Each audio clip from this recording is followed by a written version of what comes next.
want to take you back on a trip in time. Time that we've all experienced in our lives. The time is back to junior high. I can see in some of your faces it's a joyous time, and for others of you it's like, oh my gosh, why are you taking me back to this time that has so much pain and hurt? Or if it's like me, where you spend hundreds of hours and thousands of dollars in counseling trying to forget that time. Junior high is difficult. Students are always trying to figure out who they are, from minute to minute, from period to period, dealing with family issues and their own insecurities. But despite that, hopefully there's someone in their lives that will speak life into them, encourage them, help find their destiny, and find the goal deep within them. Did you have someone like that in your junior high years? Hopefully you did. Hopefully you can remember some 20, 30, or maybe even 40 years ago, that person and what they did for you or said to you. We can still remember that time, and in your faces I can see that some of you have emotion attached with that. For me, it was Mr. Panerio. He was my wrestling coach and my PE teacher. He never allowed us to focus on our failures, but to focus on the things that we can change in each situation. Who made a positive difference in your life? Who did something for you during that time? For the past 30 years, I've chosen to teach junior high school. I want you to imagine seeing 150 teenagers walk through the door, a door that all of us walked through at one point. A room full of students in which some have awakened with a full night's sleep and now a full stomach. Others have had a rocky sleep, and maybe some have not even eaten breakfast. So for the past 30 years, I've tried to get my students to see the possibilities of who they are and their destiny ahead of them. For some, it's easy, and for others, there's lots of roadblocks that we have to overcome. So today, the question I have for you is, who is in your life that you can encourage, that you can see their destiny ahead, and you can speak into their lives? Someone that you can find the gold in deep within. In 2006, after 19 years in Bremerton, Washington, we picked up and our family moved to a small eastern Washington town, Yakima. I taught in a middle-class school, and I took a job at Washington Middle School, which sits between two gangs. It sits on the east side of Yakima with a 99% free and reduced lunch rate, and many of our parents, if they work in the fields, and they're hardworking people. But our neighborhood was definitely different. Let me give you an example. Each year, our school would host AAU tournaments, and we would raise money for each department. So we chose a January morning to do that with. I was taking money. People would walk through the door, hand me their money, and go in to watch the basketball games. I was sitting about 9 o'clock in the morning, the door opened, and some snow and some cold air breezed in, and a large Hispanic man stood before me. See, it was January, but he had on a t-shirt, shorts, flip-flops, and he was carrying a machete. Now, what would you do if you had someone in front of you that had a weapon? I did the only thing I thought I could do. I said, "Sir, you can't bring that machete in here." He looked at me, and he politely handed the machete to me, along with $5, and entered the basketball game. I frantically got on my phone to try to get a hold of our principal, but to no avail. I had no reception. About 15 minutes later, the man reappeared back in front of me, and he asked for his machete back. What do you do? I did the only reasonable thing I thought I could do. I handed him his machete back, and he walked out the door, never to be seen again. So I was excited for my first day of school. I thought, how different could junior high students be between schools of high poverty and middle class? And boy, did I find out soon. First day of school came, and my lessons were planned, and my room was ready to go, and I stood at my door eagerly awaiting my students. The first student that walked to me, I shook his hand. His name was Caesar. He was a slight Hispanic young man. But the odd thing was, he was wearing all red. I said to him, "Caesar, I don't think you could wear all red in school." And he turned to me as he walked in, and he assured it was okay, he could do it. And thus started my first day of school. After a month of being at Washington Middle School, I was totally discouraged.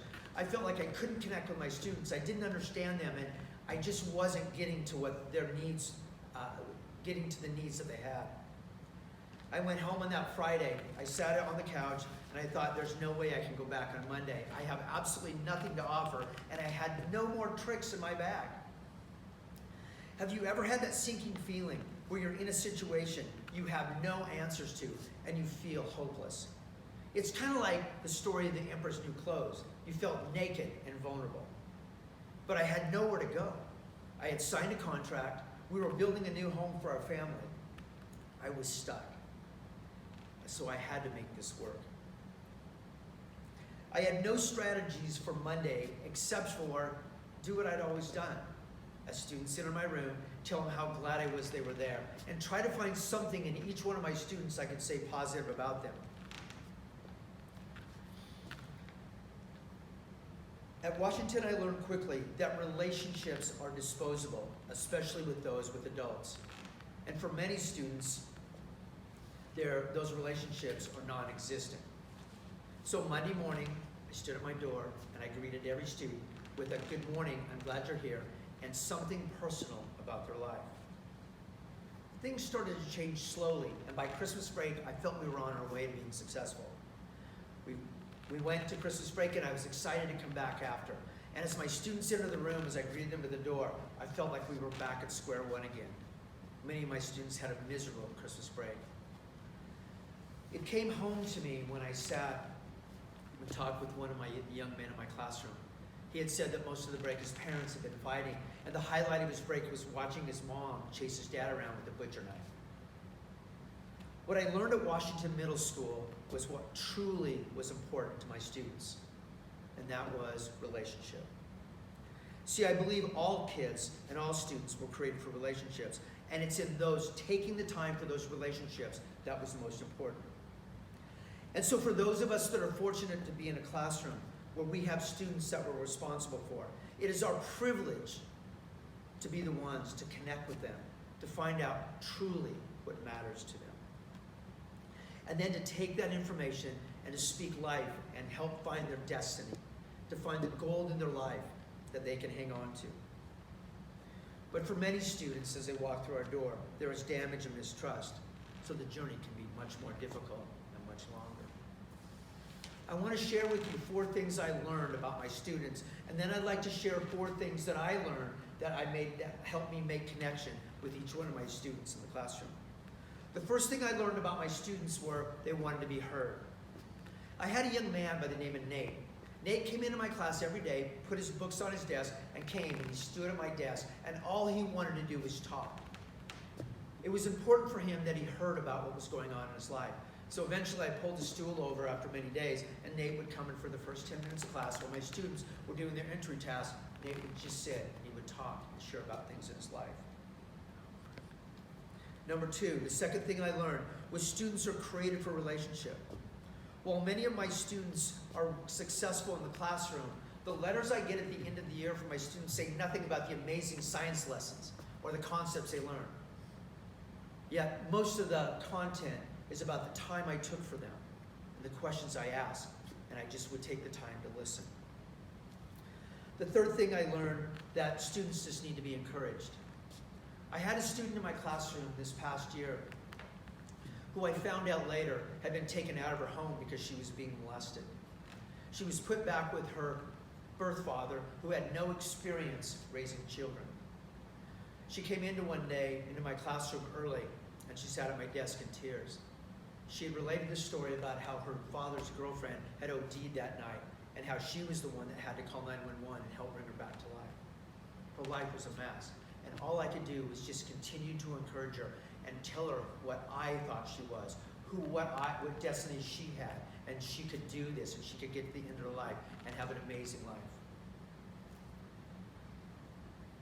The fourth thing I found was students just need a safe place. In the morning before school, I have many students come into my room and they just hang out. I didn't think it was a big deal until I got an email from a vice principal in our district. He said he was appreciative that I would allow his daughter and her friends to come into my classroom just to hang out. because she said it was a safe place to be. So let me ask you a question.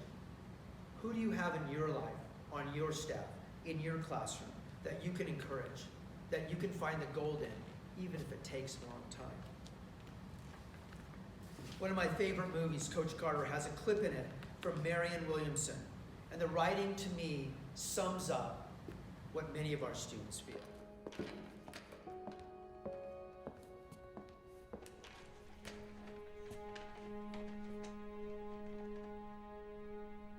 Sir, they can cut the chain off the door, but they can't make us play. We've decided we're gonna finish what you started, sir. Yeah, so leave us be, Coach. We got shit to do, sir.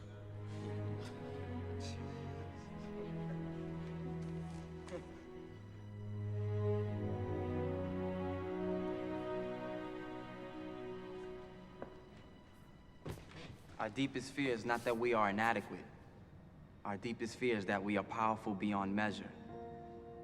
It is our light, not our darkness, that most frightens us. Your playing small does not serve the world. There is nothing enlightened about shrinking so that other people won't feel insecure around you.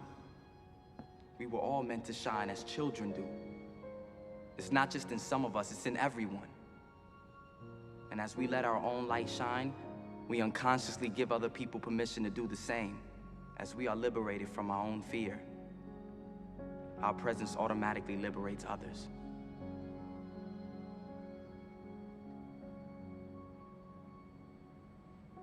Sir, I just want to say thank you. You saved my life.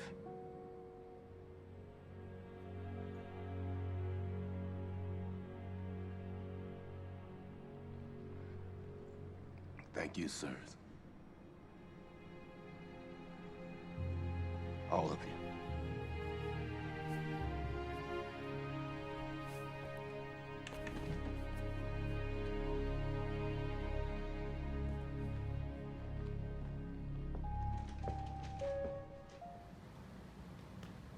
Anyone can come into a classroom and just see what's in front of them. It's the one that looks beyond the faces of our students to see what lies deep within inside. Greatness. I want to encourage you with 4 ways today you can take with you the things I learned teaching in the inner city that helped me to be successful with my students. The first thing I learned was be consistent with praise and boundaries. I had the opportunity to teach life science, and in that life science curriculum we taught about the reproductive system. And many kids, junior high students, come with misconceptions about reproduction and sex. And so one of the things that always comes up that I have the opportunity to talk with is to the girls in the classroom to say that you are worth it and you should be treated like princesses and nobody else should treat you any different. After class, many times I have girls come up to my classroom in tears saying that they've never heard that before, that nobody's ever told them that they are worth being a princess and being treated well. All they want to know that they are loved and cared for. My second encouragement is to you is that you need to see the quality, encourage the students with the qualities you see within them. The littlest things you see and say may flicker a flame that change their lives. In my classroom, I have a bulletin board that says, "Who do you say I am?" Each year, I have the opportunity to write 3 to 4 cards to each student, and on that card, I tell those students who I see they are, the positive qualities that make them great. I didn't think it was a big deal until I got an email about a year ago. One of the moms had written me to say what a big deal that it was that I wrote that note to her daughter. Her daughter had it framed in her room up on her wall. And on the days that she has difficulty, on the days she's having a tough day, she goes back to that note and reads or remembers what someone thinks of her. The third thing I learned is that kids need something to hold on to in times of uncertainty. I had a young man by the name of Julian. He lived with his grandparents because both mom and dad were in jail. He had a very unstable life.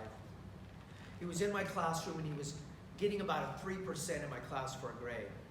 I taught an honors class and I thought, we have nothing to lose, so let's move him into that honors class.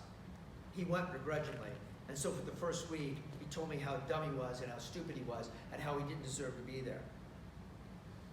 Little by little, we kept telling him, you deserve to be here. You're smart enough to be here. You should be here. One day, he was missing a pencil, I think purposely, and one of my students came up and said, "Do you need a pencil? Here's a pencil for you." He took it out of her hand quickly and looked at me, and he said, "Why would she do that for me?" And my only response was, "Because she cares about you and she wants you to be successful." See, Julian, in this classroom, you'll always be taken care of, you always have a safe place, and you will always be loved. The fourth thing I learned is that we need to see the good in all our students, even if other people don't. Each year, I call all the parents of my students to tell them how amazing their children are. I picked up the phone one day to call one of the moms of a daughter I had in class. I introduced myself, and on the other line, I could tell she wasn't thrilled about the phone call because she automatically thought her daughter was in trouble. And I told her it was just the contrary. Your daughter's amazing. She's a leader, and she has the ability to have greatness in her life. As I stopped and I paused, I heard nothing on the other end. And I asked Mrs. Gonzalez, "Are you okay? Are you still there?" She came back on the phone and she had been crying. She said nobody had ever told her how amazing her daughter was in all the years that she'd been in school. The funnier one was, I was teaching in the middle of math class and the phone rang, and I never usually answer the phone. But I happened to pick up the phone one day, and a man on the other end introduced himself, and then in a very gruff voice asked what I was doing with his son in class. And I said, "What do you mean?" He said, "Well, Mr. Griffith, my son says you are," and he used a number of expletives, but said, "You're amazing." I said, "Well, I'm glad that your son's having a good experience in my class." And he said, "No, you don't understand. You're white, and my son does not like white guys." He was a Hispanic boy. And he comes home and says how amazing you are, and he says that you tell him all the time how great he is and all the things about him. And as I hung up the phone, I realized that the father had heard something about his son that he probably hadn't heard in a while. One of my favorite proverbs is, "Anyone can find dirt in someone, but be the one that finds the gold." So my question is for you this coming year, with people on your staff, with people in the office, or with your students in your classroom, who can you find the gold within? Thank you.